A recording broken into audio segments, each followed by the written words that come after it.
So whenever they have a problem, they fled from Jerusalem to the Mount of Olives and from here to the wilderness of Judah, the other side of the mountain. The other side of the mountain, it will be the start of the wilderness. So we are on the border of the desert. Also, when we talk about in the old tradition, when they have the scapegoat for the sins of Israel and the temple, they used to bring that goat to the mountain here and to drop it from one of the cliffs. And this is was sacrifice for the sins of Israel, okay, at the Day of the Atonement. So many things, it's related to this area here. Also, later times, when the people used to come, the Israelites, from Galilee to Jerusalem for the feast, they used to have their encampment up in this area, and it was called the Galilee from Galilee. Okay? Because of this, sometimes we have a confusion about the ascension of Jesus Christ. When he said, I'll meet you up there in Galilee, so the people associate this with Galilee, the real Galilee. We are talking about the place of Mount of Olives. So many things are associated with this mountain, the Mount of Olives.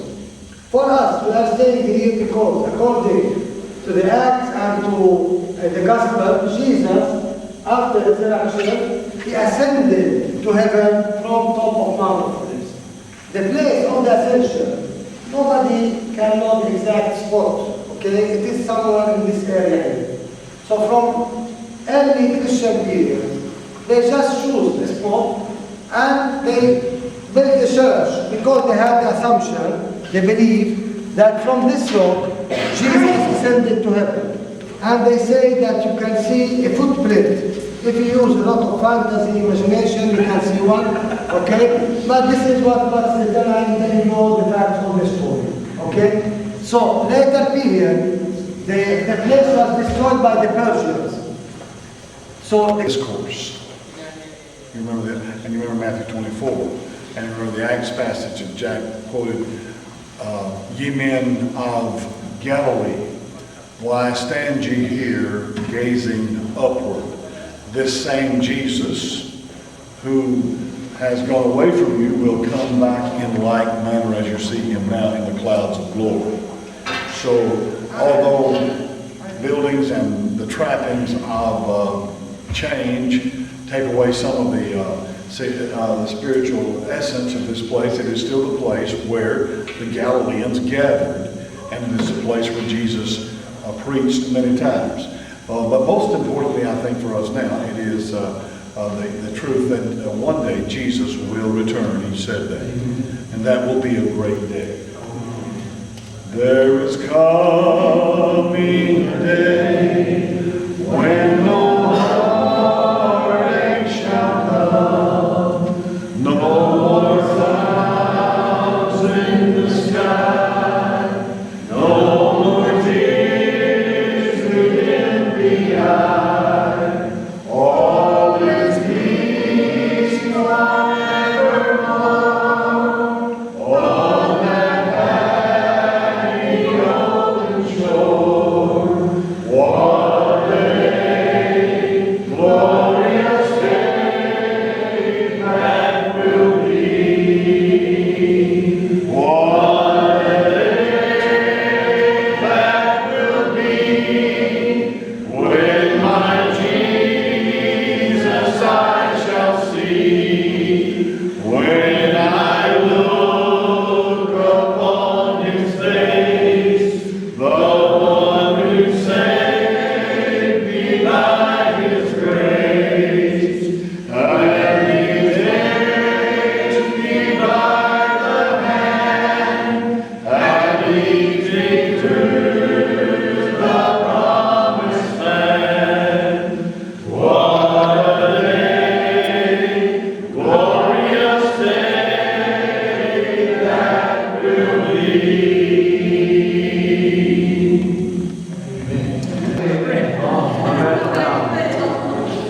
Lift up one leg like you're about to take off. There you go.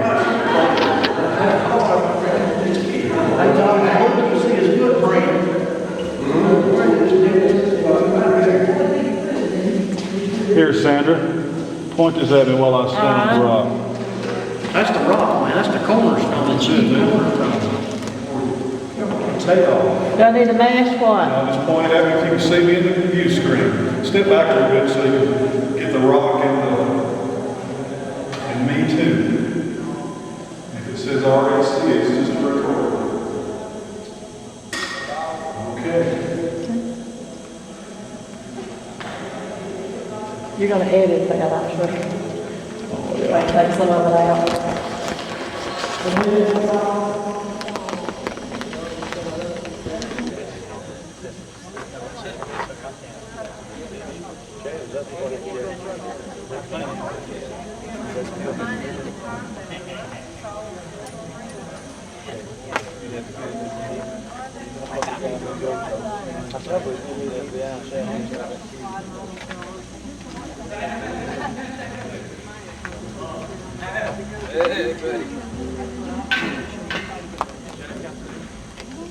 Yeah, we're supposed to be going out.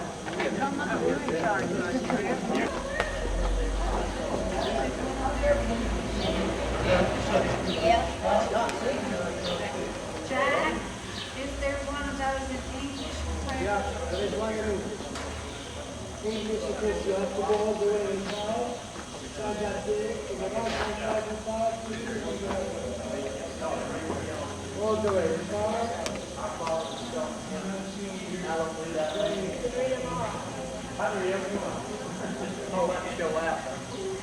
Are you reading in there, Murph?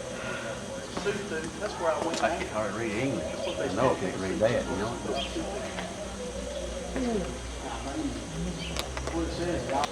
If I'm not mistaken. Palm Sunday. Okay?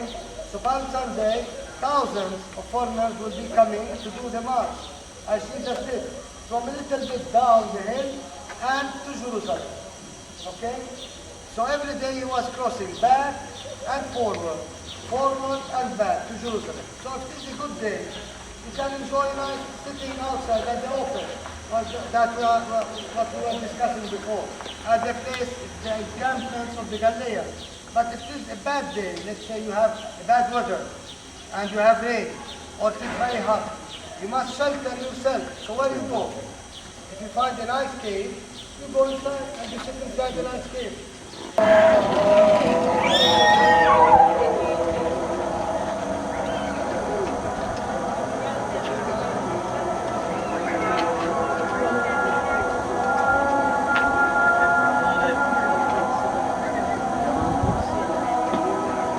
They put rocks on top of the graves like we do flowers, people that they love. That's what the rocks are for.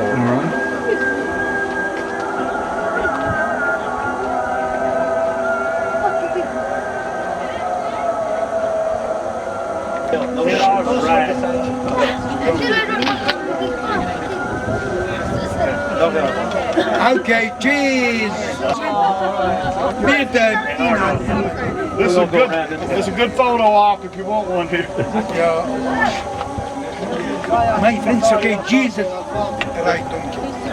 Yeah, he down, this is 3. Jesus rode the donkey. He goes station 7, no more donkey. Jesus go up. Alayhi salam, Jesus. Yeah, bless you. Yeah, Jesus rode a donkey just like this down this road. Of course, not this one.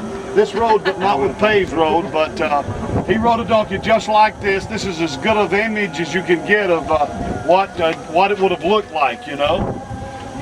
So there you go. Let me get out of the way so you take pictures. I'm sorry, I'm always in the way of your pictures. I apologize. Okay, cheese, take a picture. You like to take a picture, you're welcome. And you know, Okay, cheese. something there. Now he will expect a little tip for his picture, okay? American dollar.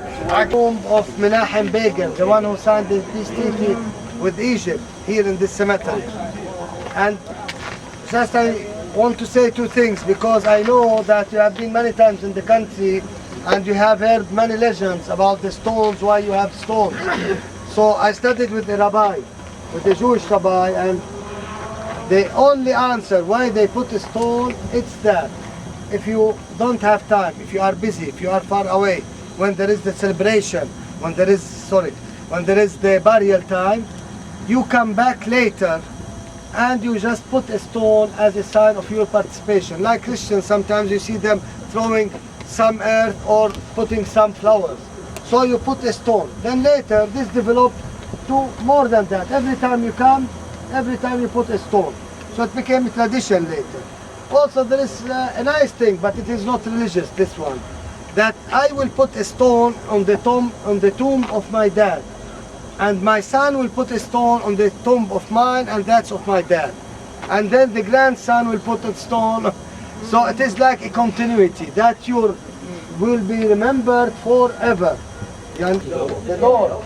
And this is one of the early Christian symbols. The one to the right. 1, 2, 3. The third one to the right. So it is a Judeo-Christian cemetery. Okay, and you can see the date. 2nd to the 5th century. 18.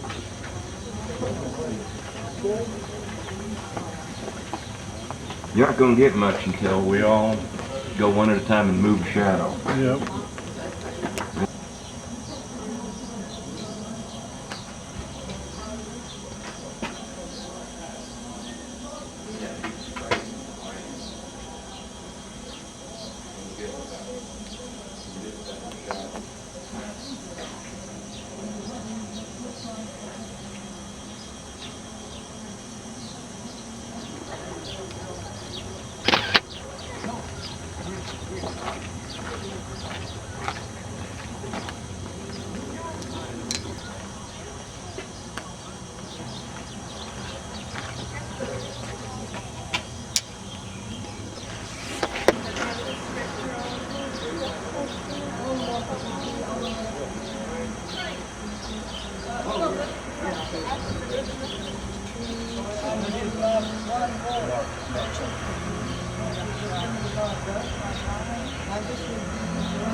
But they would be like it. Likely and like it. Going around you. Come look at this shot right here, Dave. See the dome? Mosque right through that hole there?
Daddy, you want to come this way?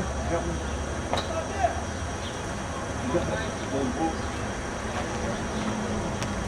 Go ahead and get on. Some of y'all come over here and hand together. I don't do all that. I was the cool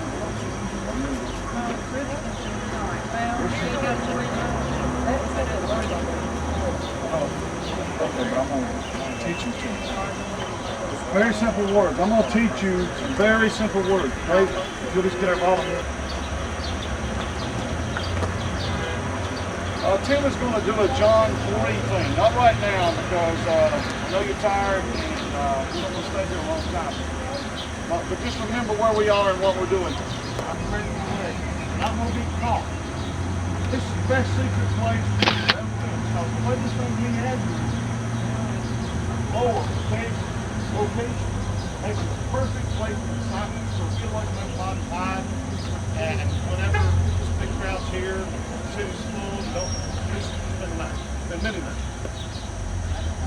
Jesus. Well, this is Wednesday night, and let's see. I didn't even look at my watch. So what time is it there, Robert? Let's see, 3, it'd be probably, It's nearly 10 o'clock here. yeah, it's, 7 hours difference. the, what, 7, I don't know, 7 o'clock, I guess. All right. Well, they I've already spoken with my wife. I pastor a little church over in Limestone County. It takes us about an hour to drive there from where we live. So she'll probably worship at home tonight and just call in. I've asked her to call my flock, and it may be a little while yet before they get into church. But I try not to worry too much about what's going on at home. Maybe they'll do Well, it's without actually us. 2 o'clock in the evening there. They're all right. But well, y'all went to Jimmy's tonight. Did you see anything that struck your fancy? Oh yeah, she bought her necklace. It's what is it? A widow's mat. All right. I bought a little guy playing golf, and another little necklace. So, yeah, Okay, really good deal, good deal. Well, I haven't made that excursion yet. I've been a little bit under the weather, as y'all know, but I've just begun to get my feet up underneath me, and extracurricular activity has gone by the wayside this week, so I've been pretty much going straight to the room and crashing, but I'm hoping to get caught up a little bit. Let me say, just as a new friend and someone who have been formerly unacquainted with you, just from observation, I'm a pastor too, and so I've actually learned a lot about you from observing your parishioners. How many church people did you bring with you on this trip? We actually carried, there was 14 in our group. One's my secretary, and she's not a member of our church. And then 2's from another church. So Okay. we actually carried, what's that, 10? 10 of your church 11 of our church Okay. members. The notations that are made in the booklet that Judy prepared for us have been very helpful, and I've noticed a lot of people from Cedar Bluff. And I've been kind of eavesdropping on some of the citizens of the town of Cedar Bluff. Is that the city that? Cedar Bluff, Alabama. Quite an interesting town. It has quite an interesting political history. So I won't get into that on this tape, but may I say that just from observing you and interacting with your people, you've been both interacted and fellowshipped with everybody here, but your people seem to appreciate you and love you a great deal. They seem to be very proud to be here with you, not only here with you, but to have you as their pastor. So I'm very proud to be their pastor. It's a good church, located in a great area. It's the Weiss Lake area. They claim to be the crappie capital of the world. Really? Not Alabama, crappie capital of the world. And it's a beautiful lake. It's sort of turned into a retirement place, but it's a small town, about 1,300, just a real good place to live. how long have y'all been there as pastor and wife? Be 6 years, June the 12th. Well, all right. So we're having a great ministry there, and God's blessed it. The church is doing good. Well, as I said, just from observation, your folks, the ones that have come here, are very fond of you. I've enjoyed. You've had opportunity to speak or read or recite or testify in various places. And does your church record any of your messages, or do you broadcast or anything like that? We record them, some of them. Okay. Well, I'll have to get a tape. I'd like to hear you actually bear down and preach sometime. But you guys wanted to ask you. Obviously, Cindy, I understand you have a form of ALS, and obviously, as you prayed about this, I know you've been here before. Mm-hmm. But in thinking about this trip and coming here this time, obviously required some prayer and making a decision to come here. And could you share with us a little bit about the process of how you finally made up your mind, or how what process did you go through to get to say, well, you know what, we've got some problems. We could just play things safe, or we could just go on and live our life to the extreme. I don't know if that defines the question, but I hope you understand. I'd be interested in knowing kind of what in the world are you doing here in the Holy Land? That's the question, I guess. You know, I think you can let any kind of disability stop you, and hers is a little different than probably somebody else's, you know, because this is not a handicap accessible area. Exactly. I came in '99, checked the place out, knew it wasn't handicap accessible. She came back in 2000, hard to get around, but she has a wonderful attitude about it. We thought about it, prayed about it. She thought about it a long time before she came this time. We knew it was going to be a grueling, 13 days, because we were going to Egypt, then we were going to Petra, and we'd come to Israel. But it's such a drawing place, especially Israel. Yeah. As a Christian, we're coming back to the land that Jesus walked in, and it just really, I don't know, something that just draws you here. And she loves to come as much as I do. A lot of difficulty, and we did have to take yesterday off. Yeah. And then we started back today, and she seemed to be doing real good. And another thing, everybody's so helpful, to help her get around because of her walking, and that makes it, but we didn't want to let a disability stop us from going anywhere. You can't be scared to go anywhere and just sit at home. You've got to, just do the best that God will let you do, and just trust in Him. And I think He's provided, He provided us the strength and the grace to be here. All right. Well, you did mention that you took yesterday off, and that seems to have given you a new wind, a new breath, and a second go at it. But you've been very inspiring to everybody. Both of you have. But I thought Cindy's innards would get joggled out of her today on some of those steps. But some things we take for granted, I guess, and I just as a kind of commercial for our own country, we've made it mandatory in America that every place has to be a place that people with all kinds of physical challenges can get in and out of. And I don't guess I ever thought. Sometimes I'd pull up to Staples and say, surely there's not this many crippled people in Decatur. I'd park way out the end of the parking lot and have to walk all the way up here. But I'm sure that has cost a lot of store owners and a lot of government buildings, millions and millions of dollars. But how much can you change a historic site like this and rearrange it so that it can be, I can see the point, but I really appreciate our country, and we can do things and go places, and I will never take that for granted again. Well, it shows the greatness and uniqueness of our country. Yeah. Even though I love to come here, and this is my favorite place, Israel. And maybe I would have to say probably the Tiberias area a little more so than Jerusalem, even though there's more historical markers in Jerusalem than in Tiberias.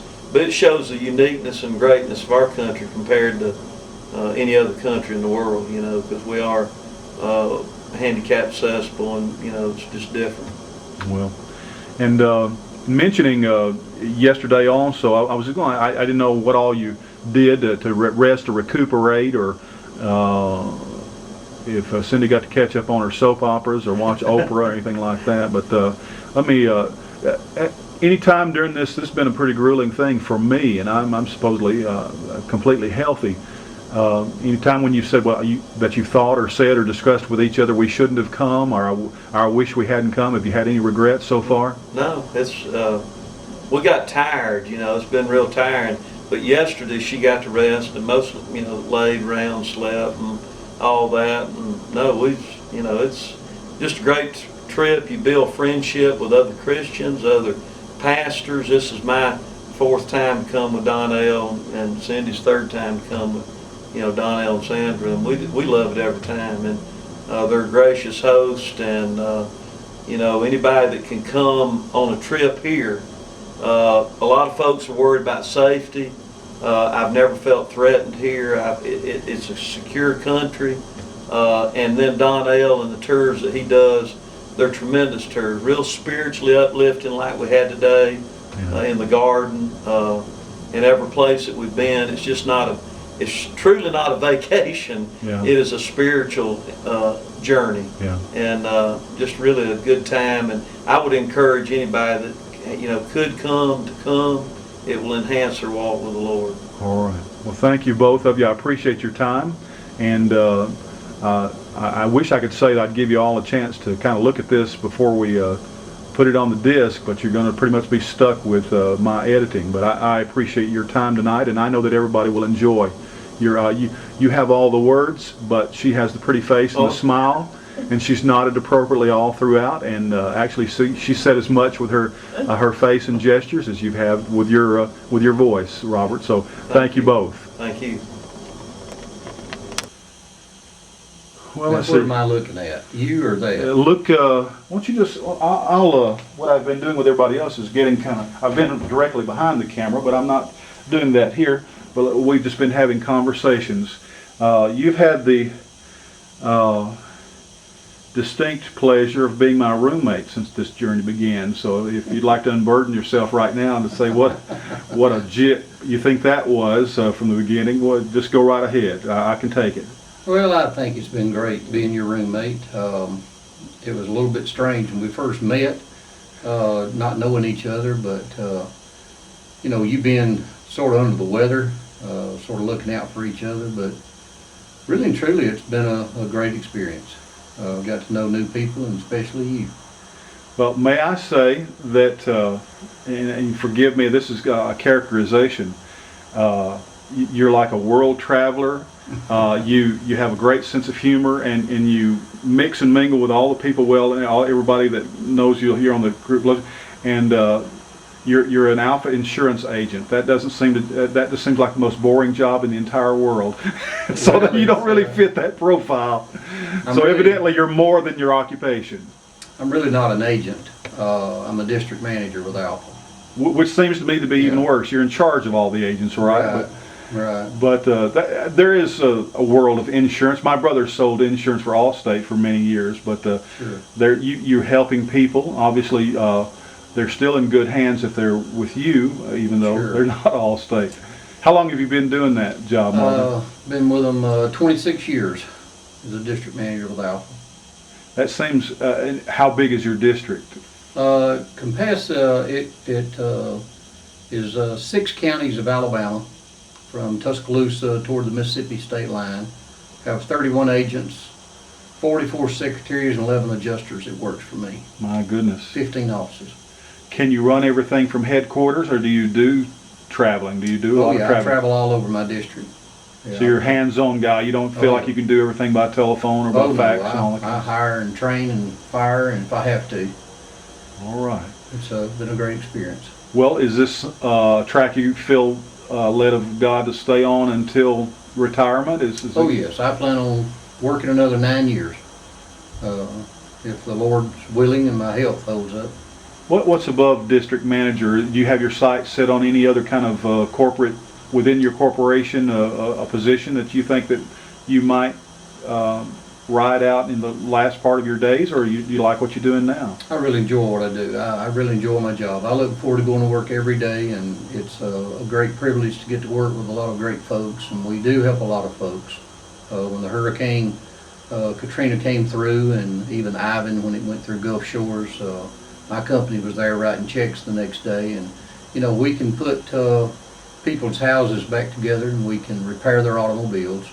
But the greatest calling, I think, of all is whenever a loved one is lost, we can't replace that person, but we can be a continuation of life for that individual's family. And that's where life insurance comes in. And we sell all types. We're a multi-line company, and I've delivered a lot of death checks. And whenever you deliver one of those and see those little children's eyes, you know, Daddy may be gone, but Mom and the kids can continue to live through the beauty of life insurance. So you obviously, it appears that your faith is an asset to you in this. Do you think a non-Christian could be as effective as you are? Well, I don't know if they could or not, John. I think that my faith in God has certainly helped me. I know that God has opened many doors for me in my life. And throughout my work with this company, I definitely have tried to be an honorable person, to show the love of Christ that's in my heart. I think it's a challenge each day, but it's a challenge that I look forward to, going to work each day and seeing people, how we affect people's lives in a positive manner. And yes, I think that God has been a big part of my life. Well, and it seems, I know that you're here with, you're associated with a lot of the people who are here through your church. And Yes. what does God have you doing at your church? What a position of leadership or a position of service? What do you do at your church? Well, I'm teaching a Sunday school class, and I have been teaching that class now for a little over 2 years at East McFarland Baptist Church. Brother Doug Reeves is our pastor. Just love the church. There is such a feeling of love within our church. You can see it on this trip, the 9 folks that we brought. We all stay together. We help each other out. But to be on this trip with those people from our church, we are going back and having a ministry in our church of these trips. And hopefully we'll see others that will want to go on future trips to the Holy Land. It has changed my life in the way that I have taught my Sunday school class. Things that I'd read about in the Bible for all of my life. I am a pastor. I am a ordained Baptist minister. I have pastored 3 different churches. I have been out of the pastorship for several years, and I feel led that God is leading me to teach in this Sunday school class. And I'm bringing a part of this back, and it seems like that after I went to the Holy Lands last year, the Bible just became alive for me. Things that I'd read about the travels of Jesus Christ, now all of a sudden I've been there and I have seen with my own eyes. And what I plan on doing is taking the things that I see in the Holy Lands and carry those back to individuals that have not had a chance to ever see it. And maybe through my eyes, they will be able to see some part of the Holy Land and what it means to me. Let me say that just you've been very helpful to me. You seem to have a tremendous grasp on where things are, where we are, what's over the next hill. I mean, Right. I've studied this in the topography and the geography all my life as well, and I guess I could look at a map and tell you where everything is at. Sure. But you seem to be able to, wherever we have been on the bus, you've known where we are and what's Right. over the next horizon, things like that. So I let me commend you for that, and I appreciate you. You've helped me get some really good camera shots saying this is coming up next, and this is something you won't want to miss. So I appreciate that, and I don't know if your Sunday school students will ever see this or not, but I think you must be a very good Sunday school teacher, and I would think they have a unique opportunity to study under you because it's more than academic to you. Of course, it's a very obviously a very spiritually moving thing to you, but you have a grasp of it. It's something that's a part of you now. So, and I think That is correct. that's bound to make your lessons and your illustrations very lively and entertaining and enthralling, I would think. And I sense in you that if you could take every member of your Sunday school class and just bring them here, that you feel like you would hit pay dirt. And, I would love it would be like the gold rush. So I I don't know how many, what age group do you teach, by the way? Well, it's a different age group. It varies anywhere from 20-year-old right on up to 45-year-old. I know that kind of church group. We have them at our church. It's a mixed class, and my class is open to anybody that wants to come, and my class is very active in trying to call people and recruit people, and we all are working toward one thing, and that is to save people and get them to the saving grace of God. And I think that's what our calling is about. And if me being over in Israel for these 2 times, there's 1,000 things, John, that I could be doing at home right now. We have a busy life. My life is going on. My family is 4,500 miles away, but yet they're allowing me to be in the Holy Lands. And this has been a tremendous experience. I love the Sea of Galilee when we were up there a few days ago. I just love that area. It seems like that when we stood on the Beatitudes Mountain and looked down, it's as if I could see Christ speaking. It's like the Bible and the places that we have visited have just come alive. And I think our gospel is not something that should be drab and dreary. It ought to be a message of hope that Jesus is alive and that he does love us and that he gave his only begotten Son. God gave us his Son, and through that we all are alive today. It's a great, great time. It's a great time. Well, I think your class will be tremendous beneficiaries of your previous trips, especially this one too. Guys, I have overheard you a few times say that you've never been to this place before. This is something you've never seen. So every trip is different, and sure. Obviously you're not redoing old things. That this is there are things you're going to take away from this trip that have been very profitable to you, and that you're gonna that you've enjoyed. And even some of the sites that we have visited again, we have seen something new of those sites today. For the last few days we've been in Jerusalem, and well, yes, today we were kind of led into a little secret garden that I know most people don't. Have you ever been in that place? We didn't get to go to that side. So that's an amazing thing to me, that here's a place that's got a locked gate and nobody's allowed to go, but all of a sudden we just ask a few questions and our guide was opened up. And then we went around there, and probably, how many people have had access to that at all. So, I don't know. I guess life is kind of like that. Sometimes we think, oh, they wouldn't let us do that, or sure. we couldn't do that, or we probably should play it safe. But I think it's something I've been stricken by all of these people on this trip. They're risk takers, and sure. It would certainly be a lot safer for them to stay at home and rocking in their rocking chairs, but here they are. But I appreciate you, and I hope that we can stay in touch. And as we are separated, we may even be on this journey again, but hopefully I'll be sharing a bed with my wife the next time I come. Well, so I'm looking forward to that, number one. Yeah. But number two, if our travels should pass again and we're put together again, I couldn't think of a better roommate than the one I've had. Well, thank you, and I've appreciated you too. And so we seem to have been paired off well, and I hope that I haven't been too annoying to you, especially when I was hoping that I might die and so I could get better.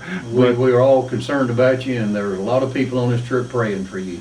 All right, man. Well, let's. It's about bedtime unless you want to watch another movie. So no, we're fine. All right. Thank you, Marvin. All righty. Bye-bye.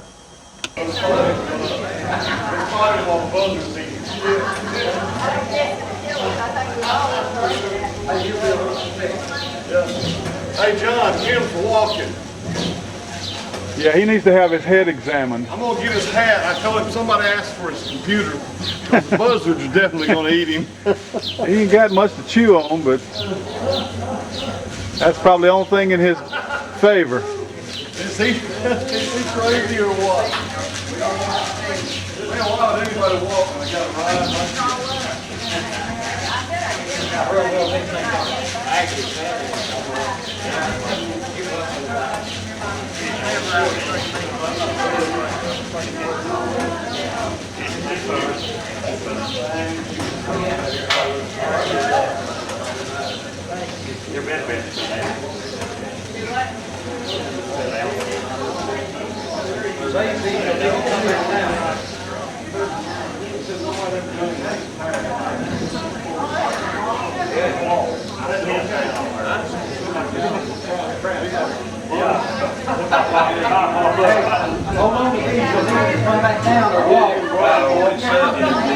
You've got to have it.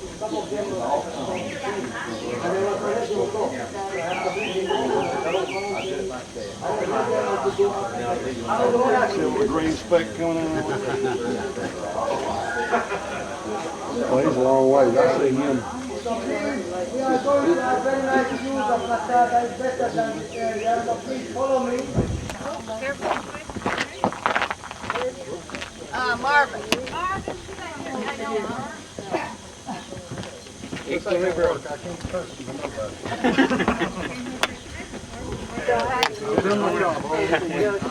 First time I leave. No, I didn't. Maybe Green's more than.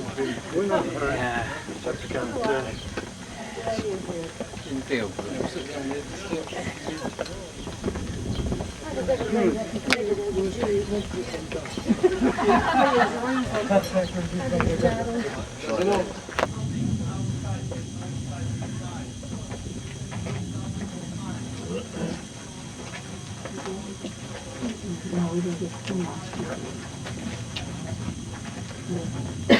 Okay.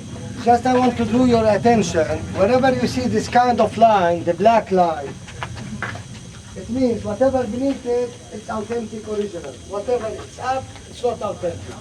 All what you see is only the remnants. They reconstruct some part of it. So this was, imagine one group of 34 persons, if we stand all together in just one corner, it will be more than enough. The first line of defense, the outer walls, they have to overcome the guard there, the second line of defense, but here, he has the third line of defense, exactly here where I'm standing. Because he have to have only few with him to protect him. Because here, even a whole army have to fight man to man. And this is very narrow. Even if there will be very strong warriors, you have to fight man to man. So this is the...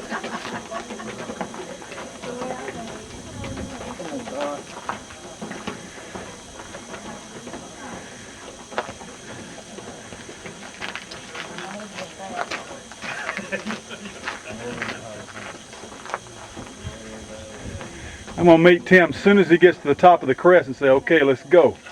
We're leaving. Hey, Tim's on his way behind us. I think the buzzards may have eaten him. He's walking up, you know. Walking all the way up. He's about halfway up. Yeah, when he gets to the top, we're gonna say, okay.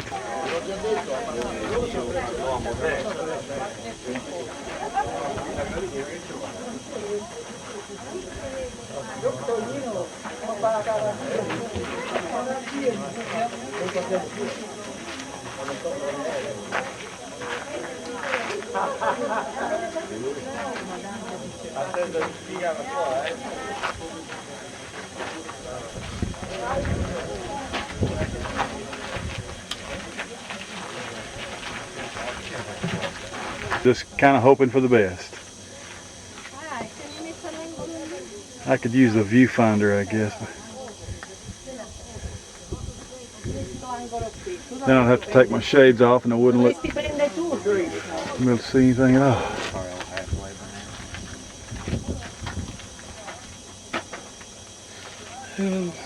Look at these pictures.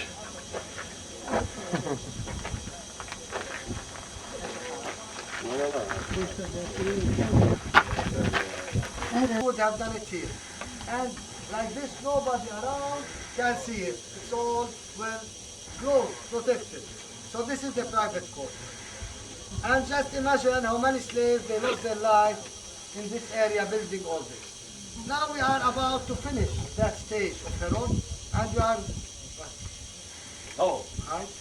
we're on one. A city from the wasteland of the country, and the Romans, everything is covered with vegetation. Heavier rains have brought to the washing away of a lot of it. Here, So that's, you said this before, but I didn't put it. So well, I've been saying a lot of untouched? things. I don't expect now about the local residents of Masada. These birds, how unfearful they are of people. They're called Tristrums. I forgot the name of it in English. They so that's kind of harsh.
sustainable or not.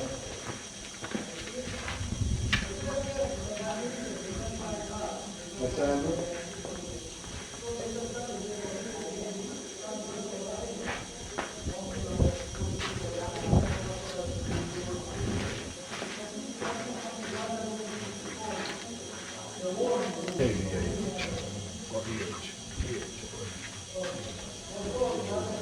Making some use of that.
See that little flower? John, look at this little flower up here at the, by itself on the side of it. Can you believe that?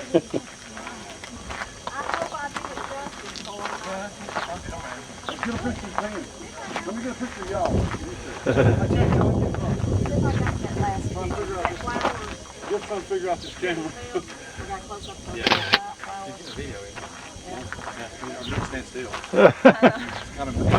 Well, I'm doing both. This will take still photos and. All right, 1, 2, 3. I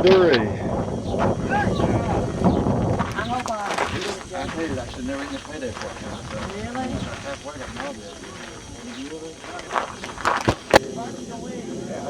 You want close up? Just whatever. Let's match. Oh, what you got?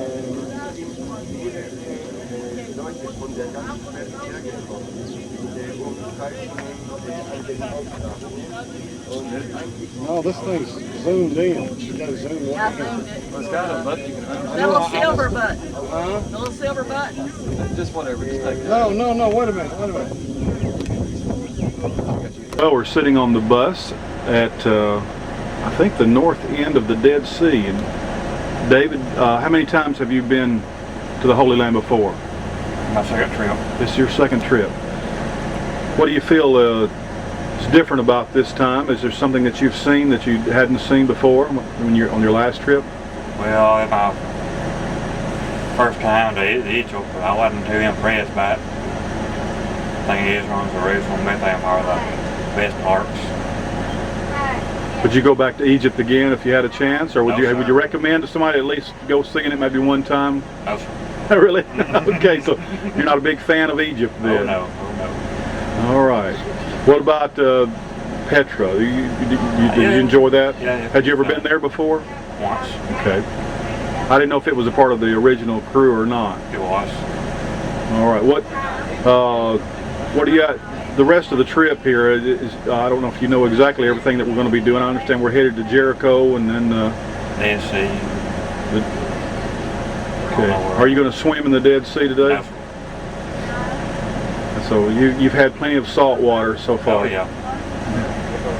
What would you say if you knew someone, you may even have some friends back home that might watch this, that something you might say to them if they were trying to make up their mind whether to come or not? What would you say to them? Someone say about your same age and they never had been before. What would you say? I'll tell them it's a trip of a lifetime. Do you expect you'll come back again, maybe in the future? Oh yeah, no doubt. All right. Well, when you get back home, how do you? The last time how did you share your trip with people? Did you show them pictures, tell them stories, or? Oh yeah, I told them, well, you know, I always sing, you know, and places we walk, all that good stuff. Did you tell people at church primarily, or in maybe in a Sunday school class? That's a good place. What about family members? Do you have family members that, I know that I have family members that never travel anywhere. They've never seen the world, and usually when I come back from a big trip like this, they get to experience it through me. Do you have family members that don't go around? I have a few in Alabama, and I got most of my kinfolks live in Georgia. Okay. And which church are you a member of? Your First Baptist Cedar Bluff. At Cedar Bluff. All right. Well, y'all have a pretty sizable group here, and y'all seem to care for each other a lot. Love your pastor and his wife. Oh, love and pieces. All right. Sounds like you have a great church. A great church. All right. Well, I've enjoyed. I believe I did the first leg of the trip on the bus, sitting a few seats in front of you, but about the last half we've been traveling companions, so I've enjoyed sitting with you. I have too. But the only bad part is that Todd and Chad have been behind us all the way, so but at least they still go to sleep every once in a while and leave us alone. All right, man. Well, I appreciate your time, and as I said, I've enjoyed being a traveling companion. Maybe if we get a chance to come back again, we can walk the same steps again together. I hope so. All right. Thanks a lot. You're welcome. Very nice.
Roll back up here in our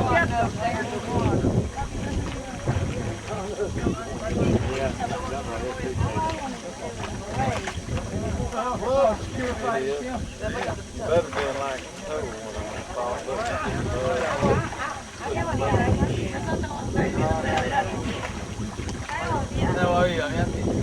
Oh God. He's come prepared. He's come prepared. Yeah, they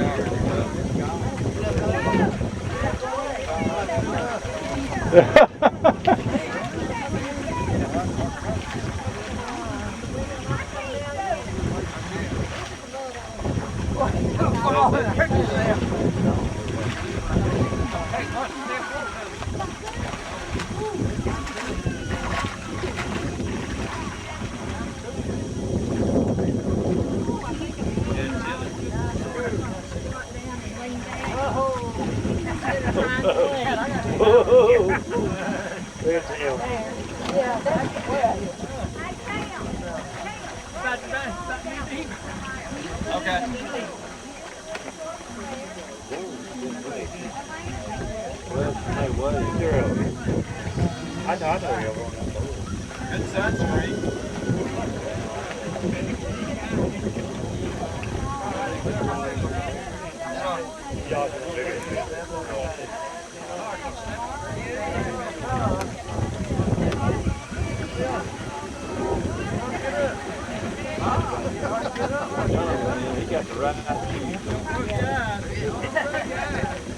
you looking good, buddy. Tim, just a minute.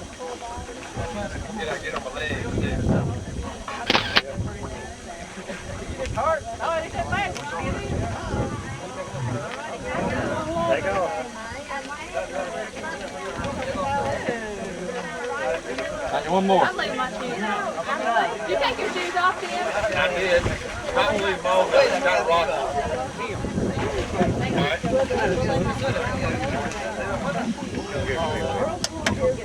Go ahead, John. Go. I'm not planning on getting that money. How'd you get here?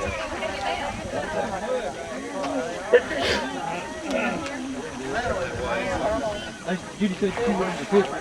I'm not your camera. Baby, she's first.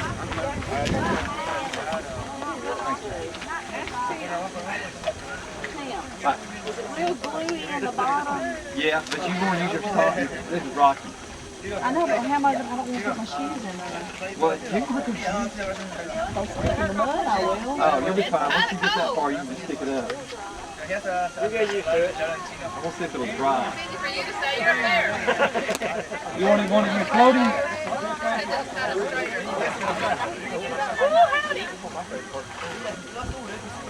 Take care.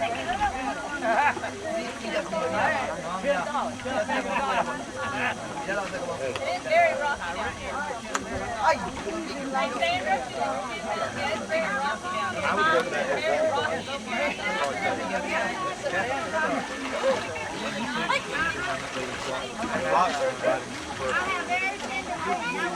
The Jordan was colder than this.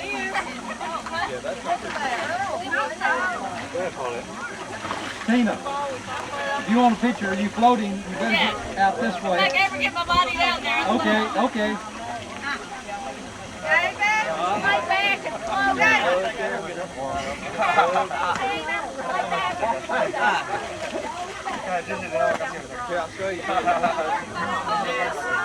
Well, it'll float off down to, that goes to Nile.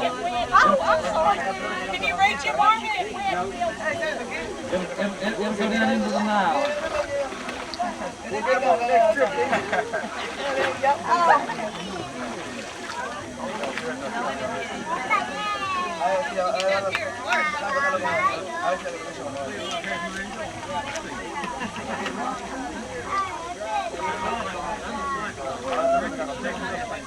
I can't get my waistline past the that's always the hardest part. You have to get over to Jordan. What? You have to go on the other side of Jordan. It's not cold. It's a lot warmer than all right, go down to your neck. Go on down. There you go. Get on down.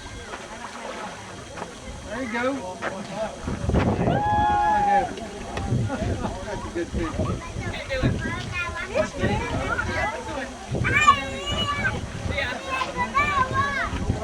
Hey, Mud.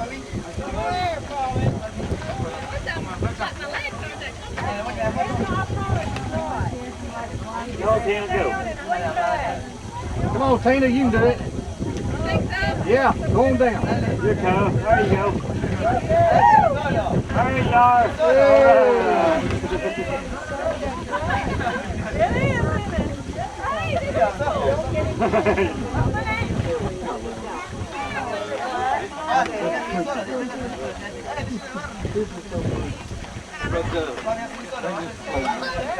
You get a picture of me all mudded up yet?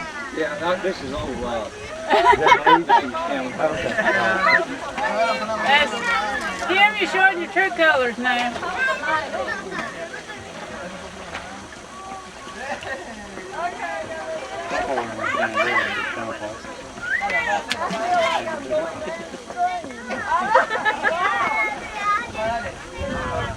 I want to see if it's dry.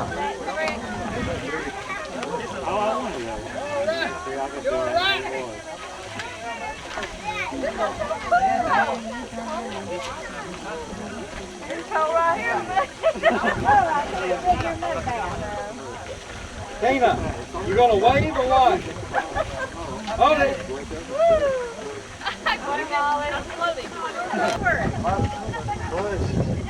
Come this way.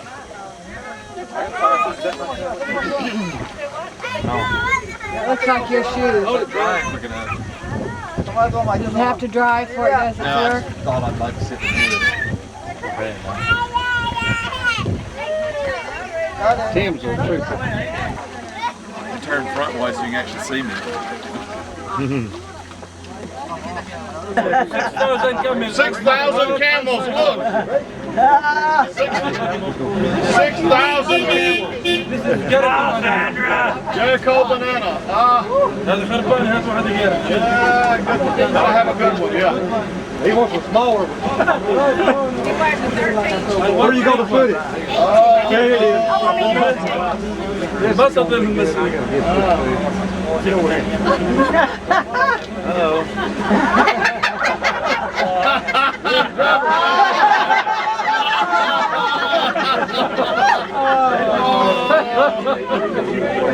Thank you. Where you going to put that banana?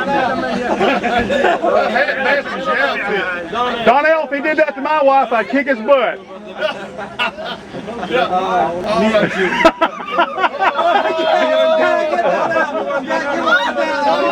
Get